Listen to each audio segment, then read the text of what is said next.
அனைவருக்கும் வணக்கம். இன்றைக்கி மே 7, 2025 புதன்கிழமை. தினமணியில் இருக்கிற முக்கியமான நியூஸ் என்னென்னு பார்க்கலாம். ஹெட்லைன்ஸ் என்ன கொடுத்துருங்கன்னா, இந்தியா பிரிட்டன் தடையற்ற வர்த்தக ஒப்பந்தம் பிரதமர் மோடி அறிவிப்புன்னு தெரிவிச்சிருக்காங்க.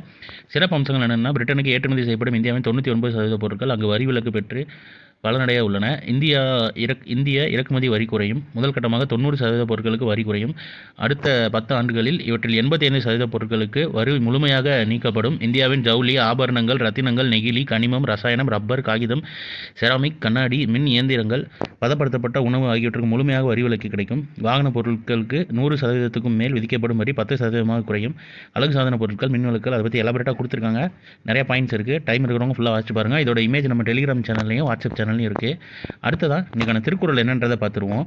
மதிநுட்பம் நூலோடு உடையார்க்கு அதிநுட்பம் யாவுல முன் நிற்பவை, இயற்கையான நுட்ப அறிவை நூலறிவோடு ஒருங்கே உடையவருக்கு மிக்க நுட்பமான சூழ்ச்சிகளாய் முன்னிற்பை எவை உள்ளன அப்படின்னு அமைச்சு அப்படின்ற அதிகாரத்தில் திருவள்ளுவர் சொல்லியிருக்காரு. சாலை விபத்துகளில் சிக்குபவர்களுக்கு கட்டணமில்லா சிகிச்சை திட்டம் அமல் மத்திய அரசு தெரிவிச்சிருக்காங்க.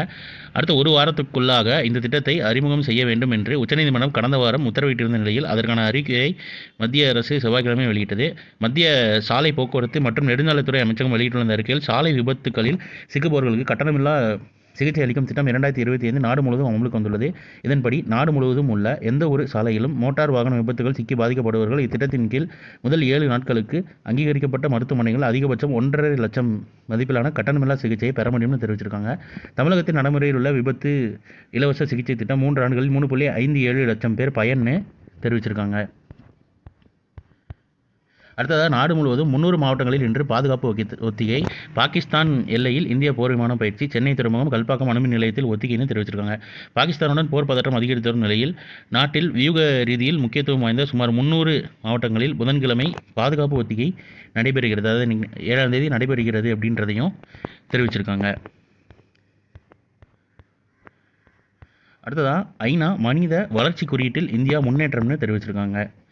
ஐநா வளர்ச்சி திட்டத்தின் அதாவது UNDP united nation development programme மூலம் செவ்வாய்க்கிழமை வெளியிடப்பட்ட அறிக்கையின்படி நடப்பு ஆண்டுக்கான 193 நாடுகளை உள்ளடக்கிய மனித வளர்ச்சி குறியீட்டு தரவரிசை பட்டியலில் இந்தியா 130வது இடத்துக்கு முன்னேறியுள்ளது.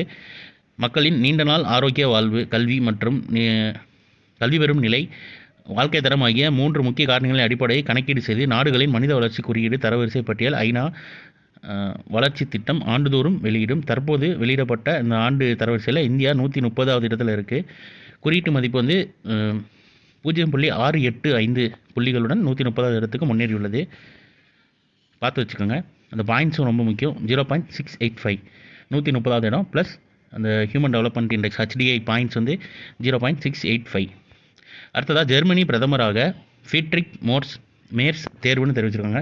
ஜெர்மனியின் புதிய பிரதமராக கன்சர்வேட்டிவ் கூட்டணியின் தலைவர் ஃப்ரீட்ரிக் மேர்ஸ் செவ்வாய்க்கிழமை தேர்ந்தெடுக்கப்பட்டார்னு தெரிவிச்சிருக்காங்க. ஸோ இன்றைக்கான இம்பார்ட்டன்ட் நியூஸஸ் அவ்வளோதான். இதோட ஷார்ட்டர் வெர்ஷனாக 1 மினிட் கரண்ட் அஃபேர் நம்ம சேனலில் இருக்குது. வேணும்னு யூட்டிலைஸ் பண்ணிக்கோங்க. மேலும் இன்னொரு நியூஸ் வீடியோவில் சந்திப்போம். தேங்க்யூ.